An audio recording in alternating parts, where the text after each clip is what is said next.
Bonjour à tous et bienvenue dans ce deuxième épisode des Booktubes du patrimoine. Aujourd'hui, notre histoire, comme toutes les bonnes histoires, commence pendant une guerre franco-anglaise. La révolution de 1789 a secoué l'Europe.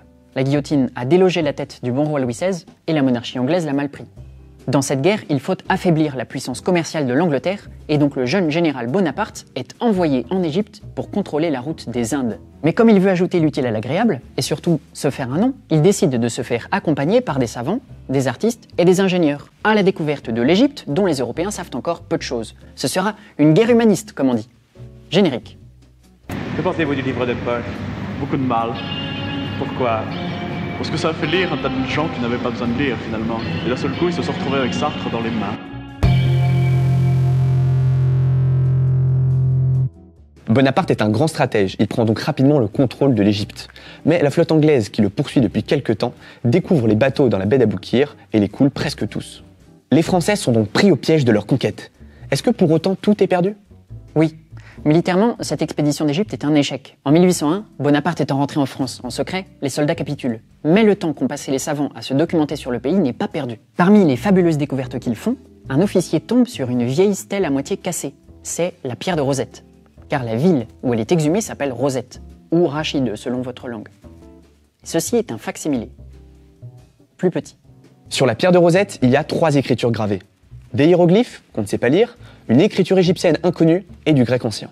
Tout le monde soupçonne qu'en la déchiffrant, c'est tout un monde antique qui s'ouvrira à nous. Depuis la fin de l'Empire romain, on ne sait plus lire les hiéroglyphes, mais ils sont enfin en passe d'être décryptés. L'immense richesse culturelle des empires égyptiens est à portée de cerveau. Forcément, les Anglais sont de la partie. Comme ils contrôlent la Méditerranée, ils récupèrent la pierre des mains des Français, qui depuis ce jour est exposée au British Museum. Heureusement, les savants avaient pris soin d'en faire des copies. Alors, à peine rentré en France, chacun s'échine à déchiffrer le secret des Égyptiens. Tout le monde y va de sa proposition, mais en un sens, ils auront tous tort. Mais c'est par leur travail qu'ils permettent à un jeune professeur de Grenoble de trouver la clé.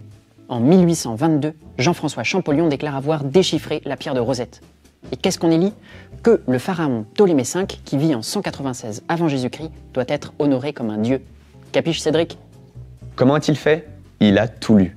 Dès 1809, les savants de l'expédition d'Égypte avaient commencé à publier les résultats de leurs recherches dans un immense recueil en plusieurs volumes intitulé « Description de l'Égypte ». Pour ces travaux, Champollion dispose donc de dessins, de gravures, de comptes rendus grandioses, monumentaux, mais qu'il reste à préciser. Lui qui n'a jamais mis les pieds là-bas veut à tout prix devancer son rival anglais Thomas Young, qui travaille directement sur la pierre de Rosette. Champollion fait une découverte décisive. Les hiéroglyphes sont d'élégants dessins qui véhiculent parfois une idée, mais parfois juste un son. Par ailleurs, il comprend que les hiéroglyphes sont une écriture égyptienne parmi d'autres, réservée aux pharaons et aux dieux. On compte aussi l'égyptien hiératique, plus simple à écrire et à lire, et réservé aux textes religieux. L'égyptien démotique, encore plus simple, pour les textes administratifs à destination des citoyens. Et le copte, lointain descendant, qui a intégré des morceaux de grec et qui est encore parlé aujourd'hui par une minorité égyptienne. C'est en recoupant ces trouvailles qu'il peut enfin mettre au jour le secret des Égyptiens.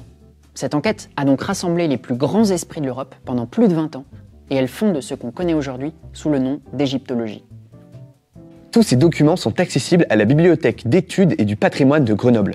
Et franchement, courez-y, ça vaut le détour.